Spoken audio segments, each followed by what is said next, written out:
검찰이 압수수색을 했지만 이재명 지사 부인 김혜경 씨의 휴대전화 하나도 못 찾았습니다. 그 전에 압수한 이재명 지사의 휴대폰조차 지금 열지도 못하고 있습니다. 비밀번호를 몰라서요. 이런 가운데 이재명 지사를 둘러싼 의혹들을 재판에 넘길 것인가, 기소할 것인가 검찰이 곧 결정하는데요. 이 문제 살펴보겠습니다.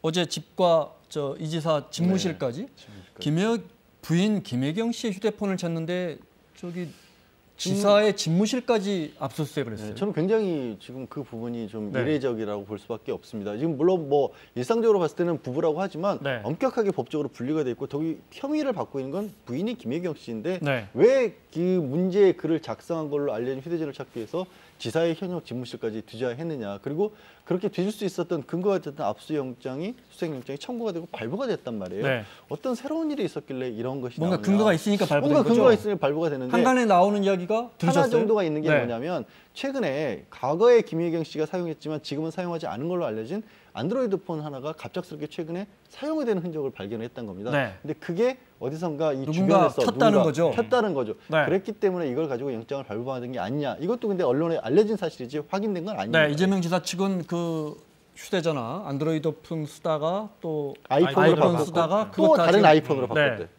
김혜경 씨는 지금 그 전화가 다 없다는 건데, 뭐 잃어버렸다든지 어디 중고로 팔았다든지 이런 입장은 없고요. 그런데 그 중에 하나가 어디선가 갑자기 얼마 전에 켜졌다는 걸 경찰이 정보를 입수해서, 검찰이 입수해서 그 어디서 켜졌나 봤더니 그게 이 지사 집무실이더라.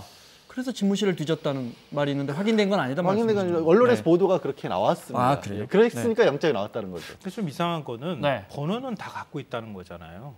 휴대폰만 지금 어디 갔는지 사라져 버렸고 뭐하러 번호를 갖고 해지를 안 했다 이 말씀이시군요. 번호는 그대로 지금 갖고 있다는 거 아닙니까?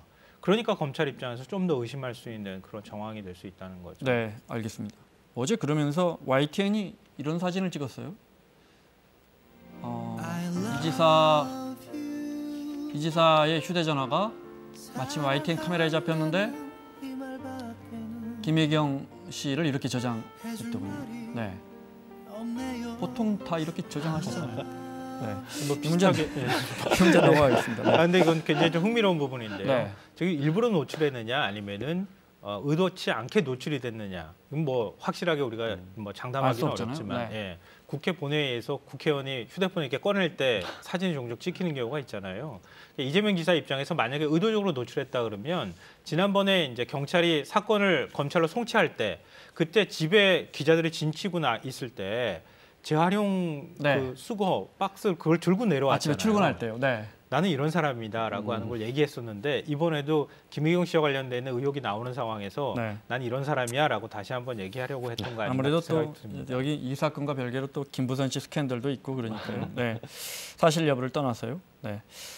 자, 여기까지가 이제 해경궁 김 씨 의혹과 관련이고 그다음에 이제 그 형 강제 입원 시켰다는 의혹과 관련돼서 얼마 전에 이재명 지사의 휴대전화 하나를 압수해 놓은 게 있는데 그건 아직 열어보지도 못하고 있다. 그러니까 그 부분이 이제 지난달 12일 날 압수를 이미 했던 겁니다, 경찰에서. 근데 검찰이 수사하는 과정에서도 이 지사가 이걸 비밀번호를 알려주지 않는 바람에 내용을 확인을 못했다는 겁니다. 근데 최근에 그러니까 이 지사가 과거에 아이폰은 본사에서 확인 안 해주죠. 본사 절대 안 해줍니다. 그 아이폰 비밀번호는 본사에서도 모른다고 합니다. 근데 이 지사가 이제 개인적으로 강연하는 과정에서 이 휴대전화를 절대로 뺏기면 안 된다. 이 내용 알게 되면 당신의 모든 것이 거기 들어있다라고 했던 바람에 그럼 왜 이거를 비밀번호를 알려주지 않을까? 그러니까 최소한 뭔가 사생활적인 어떤 다른 것들이 들어있다라면 수사에 협조해서 검찰이 의혹을 가지고 수사하려는 부분에 대해서만 같이 검증을 해가면서 보여줄 수 있는 방법도 있는 거거든요. 근데 그걸 아예 거부를 하니까 왜 안 보여주는 걸까라는 의혹을 또 낳고 있는 거죠. 자, 이 친형을 강제 입원시켰다는 의혹과 관련돼서 이제 24일 날, 지난주 토요일인가 그럴 겁니다. 눈 많이 온 날. 그날 검찰 조사 받았습니다. 그때 이야기 들어보겠습니다. 강제 입원을 시킨 것은 저희 형수님이셨고요. 저희는 정신질환자의 비정상적인 행동으로 우리 시민들이 또 공직자들이 피해를 입기 때문에 정신보건법에 의한 절차를 검토하도록 했을 뿐입니다. 보건소장 인사조치를 지시하신 건 아니죠? 전혀 아닙니다. 정기 인사했습니다. 앞으로 우리 검찰이 답을 정해놓고 조사하지 않았기를 바라고 도정에 좀 더 충실하도록 노력하겠습니다. 작고한 세상을 떠나셨죠. 네. 형을 그때 강제 입원시킨 게 몇 년입니까? 2012년입니까? 이거 헷갈리시는 분들이 굉장히 네. 많을 것 같은데요. 2014년 11월 21일입니다. 정확하게. 네. 근데 그때 강제 입원을 시킨 당사자는 이재명 시장, 지금 지사가 아니고 이재명 씨 형수, 그러니까 네, 부인이. 이재선 씨 부인이 네. 강제 입원을 시킨 겁니다. 네. 그리고 지금 논란이 되고 있는 그 연도는 2012년인데요. 네. 그때는 강제 입원을 시킨 게 아니라 강제 입원 절차에 들어가는 그 절차에서 이재명 당시 성남시장이 직권을 남용했느냐 안 했느냐 이 부분이 지금 핵심이 되고 강제 있는 입원을 겁니다. 그때 시키려고 했느냐 하면서 직권남용을 했느냐. 그때 이게 지금 성남시장일 핵심이 때. 예, 네, 그렇습니다. 알겠습니다. 네. 그때 이제 이야기 나오는 게 성남시장이니까 분당 보건소장에게 보건소장. 형을 강제로 입원시켜라고 독촉해서 안 한다고 하고 또 그래서 인사이동을 시킨 다음에 새 보건소장이 오니까 또 요청했다는 거예요? 예, 맞습니다. 네. 지금 말씀하셨던 물론 게 본인은 부인하고 있고요. 네. 네. 그러니까 첫 번째 이제 지금 논란의 당사자인 분당 보건소장한테 이재명 시장이 연락을 해서 친형을 강제 입원을 시키는 데 있어서 뭔가 절차상 지금 하자가 있거나 부족한 부분이 있으면 이유를 1000가지를 대라 이렇게 얘기를 했다고 그 당사자가 지금 얘기를 하고 있는 상황입니다. 네. 그리고 난 그 다음 당사자가 경찰 조사에서 네, 그렇게 경찰 이야기했다는 조사에서 거예요. 얘기를 네. 하고 했다고 지금 언론이 보도하고 있는 것이고요. 네. 그리고 난 다음에 첫 번째 보건소장이 교체가 됩니다. 인사이동이 있었고 두 번째 보건소장이 나타났는데 그 보건소장한테 이재명 지사가 해외 출장 중이었는데 출장 중에 전화를 해서 강제 입원을 시키는 절차를 밟아라라고 네. 얘기를 해서 본인이 이재선 씨를 태워가지고 오기 위해서 구급차를 몰고 갔다가 이건 뭔가 문제가 있다 이렇게 가면 안 되겠다라고 생각을 해서 그냥 되돌아왔다라고 하는 얘기가 지금 나오고 있는 거예요. 그래서 그때 지시 안 따랐더니 뭐 간부들 회식 자리에도 나 안 참석하지 넣어주더라 못하게 이렇게 했다가. 진술을 했다는 거예요. 예, 네. 그게 이제 직권남용의 한 이제 정황 사실이라면 증거로서 누가 봐도 제시가 직권을 되는 남용한 것 것이죠. 같아요. 분당 시장이. 그런데 이 지사는 부인하고 있어요. 네. 이게 전부 부당하게 정보 조치한 바도 없고 네. 정당한 인사였고 아예 지금 그런 얘기 자체가 나오는 게 아니다. 그러니까 오늘 이재명 지사가 오랜만에 SNS에 침묵을 깨고 또 글을 올렸어요. 근데 네. 무슨 얘기냐면 언론에 해외 출장 중에 전화 독촉을 했다고 하는데 그때 당시에 자신의 형이 어떻게 보면 강제 입원이 아니라 진단을 받을 수 있는 요건이 된 것은 2012년 6월이었다는 겁니다. 8월이었다는 거죠. 네. 그리고 내가 해외에 출장한 건 6월이었다는 겁니다. 그러니까 지금 아까 조금 전에 얘기하신 두 번째 보건소장이 입원 시절을 했던 건 8월이고 나는 네. 6월에 벌어져 있었는데 어떻게 6월에 전화를 해서 8월에 강제 입원을 지시를 했겠느냐. 지금 보시는 이재명 지사의 SNS는 방금 전에 올라온 겁니다. 네, 그렇습니다. 그렇기 때문에 시점이 맞지 않다 이거죠. 시점이 그 전혀 안 의혹과. 맞아요. 두 달이 맞지 않다라는 거죠. 그리고 2012년 경에는 정말 여러 명의 정신과 의사들도 이 조울증이 있다라고 평가를 했다는 겁니다. 네. 그리고 2012년에 워낙 여러 가지 문제점을 많이 일으켜서 검찰 수사도 받고 있는 경우, 검찰 수사를 받는 경우에서 검찰에서조차도 이 정신과 진단을 받아봐라고 얘기를 했다는 겁니다. 받아보라고 얘기해서 그 결과도 정신질환이 있는 걸로 나왔다. 네, 2013년에는 조울증이 굉장히 심각해서 네. 치료를 해야 될 상황이었다는 거죠. 네. 보건소장이 입원을 시도한 건 입원 절차와 요건이 다 갖추어진 8월이고 제가 브라질 출장을 간 건 6월인데 시장이 브라질에서 독촉에 보건소장이 입원 시도했다고 보도합니다. 그러니까 잘못됐다는 거죠. 지금 광풍에 어둠 깊으나 곧 동트는 희망 새벽이 올 것이다. 이렇게 방금 전에 이 지사가 SNS를 올렸습니다. 근데 이 통화 내역 들어보신 시청자분들이 많을 건데 근데 이 통화 내역 한번 들어보시죠. 이거는 김혜경 씨와 그러니까 형의 딸, 그러니까 조카로 추정되는 사람과의 통화 내용인데요. 들어보시죠. 내가 여태까지 니네 아빠 강제 입원 내가 말렸거든? 니네 작은 아빠 하는 거? 너 때문인 줄 알아라? 뭐 하시는 알았어? 거예요, 정말? 협박하시는 거예요? 허위사실 유포일 때문에 허위사실 아닌 거 내가 보여줄게. 이제 물론 한 부분만 딱 잘라서 판단할 수 있는 문제는 아닙니다. 그런데 이제 이 보면 강제 입원, 너네 아빠 강제 입원 내가 말렸거든.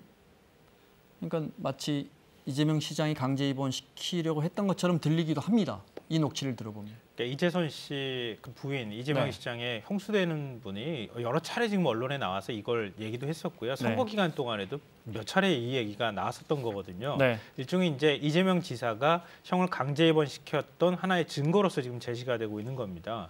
근데 이게 구체적으로 연결이 됐는지가 우리 그 고리를 확인할 수가 없기 때문에 네.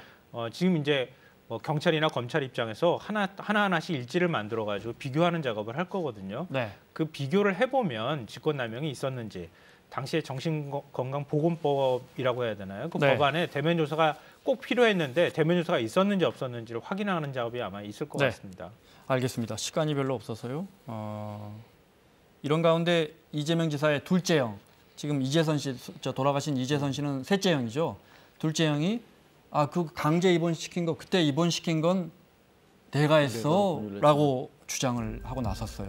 이건 또 뭡니까? 그러니까 이재명 지사의 어머니도 사실 비슷한 얘기를 한 적이 있어요. 언론에 나와서. 그러니까 이재명 지사의 둘째 형 이재용 씨가 내가 다 강제 입원은 내가 시킨 것이다. 이 말은 이렇게 얘기를 하고 있는 이재명 겁니다. 지사가 한 게 아니고 내가 했어 이런 겁니까? 예, 맞습니다. 그러니까 조울증 증상을 보여서 이재명 지사 얘기로도 2013년에 자살을 시도하는 사건이 있었다고 하는데 네. 그런 증상이 굉장히 심각해서 가족들이 상의해서 강제 입원 절차에 들어갔던 것이다. 그러니까 동생이 한 일은 아니다라고 지금 얘기를 하고 있는 상황입니다. 알겠습니다.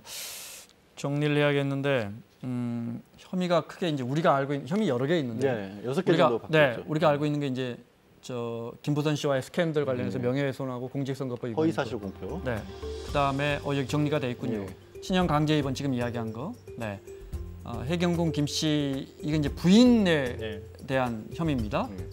이제 결과 지금 이제 예상컨대 어떻습니까? 재판에 넘겨질 게 이 중에 몇 개나 될까요? 일단 직권남용과 함께 뭐 검사를 사칭했다는 부분 그리고 이제 본인의 성남 시장 시절의 업적, 부동산 관련 업적을 좀 과장했다는 부분은 경찰에서도 기소 의견으로 넘겼는데요. 네. 지금 직권남용 부분은 이 검찰 수사 과정이 언론을 통해서 알려진 바에 추측해 봤었을 때는 기소가 불가피할 것으로 지금 두 번째 말씀하시는 거죠? 친형 강제 입원 관련해서 이건 재판에 넘길 것 같다. 그리고 뭐 나머지 공직선거법 위반은 사실 이게 설령 재판에 넘겨서 유죄가 되더라도 크게 어떻게 보면 뭐 벌금형이나 나올 만한 그런 사안은 아니거든요. 네. 직권남용 부분이 가장 결정적으로 문제가 될 것 같습니다. 여배우 스캔들은 재판 갈 것 같지는 않고요. 여배우 스캔들은 시간이 이것도 허위사실 공표죄인데 네. 12월 13일까지가 이 선거법상 공소시효 마감일이거든요. 수사가 거의 이루어졌다는 게 없어서 그래요? 그게 밝혀지기는 어려울 것으로 보입니다. 그건 영원한 미궁으로 남을 수도 있겠군요. 하나만 여쭤볼게요. 간단하게 홍영표 원내대표가 만약에 기소되는지 보고 지켜보겠다 그랬어요. 이 말은 만약에 기소되면 뭐 출당 이런 것도 검토해 보겠다 이런 뜻입니까? 네, 그때 가면 다시 한번 아마 뭐 출당이든 탈당 요구가 나오지 않을까 싶습니다. 근데 물론 이제 실제로 실행에 옮기느냐 여부는 좀 별개가 되겠죠. 네, 알겠습니다. 그게 다음 주면 대충 윤곽이 나올 것 같습니다. 마무리하겠습니다. 김성환 평론가, 양지열 변호사 수고하셨고요. 사사건건 내일은 정청래, 정두원 두 분의 전 의원과 함께 돌아오겠습니다. 고맙습니다.